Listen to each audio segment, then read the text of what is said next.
ফতোয়া দিবেন শবে বরাত বেদাত, এটা করা যাবে না, এরকম ফতোয়া আপনাদেরকে দেবে।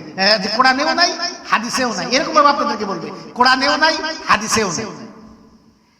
এই যে শবে বরাত আসতেছে, এটা নিয়ে বিভিন্ন মতবাদ, বিভিন্ন কথা আপনার সমাজে ছড়ায় যাবে।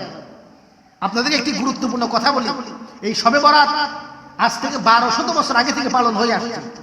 1200 বছর আগে থেকে, আজ থেকে 50 বছর আগে। আমার জীবনে যতটুকু বয়স, আমার বয়স হয়তো আপনার 32 থেকে 35 হবে ধরে, তো 50 বছর আগে, আপনারা 50 বছর আগে এই মসজিদে কিরকম ভাবে শবে বরাত পালন হতো? জাঁকজমক ভাবে হইতো না? 50 বছর আগে আপনারা মিলাদ কিয়াম করেন নাই? 50 বছর আগে আরো জাঁকজমক হইতো না? তো 50 বছর আগে সমাজে দেশে কোনো আলেম ছিল না?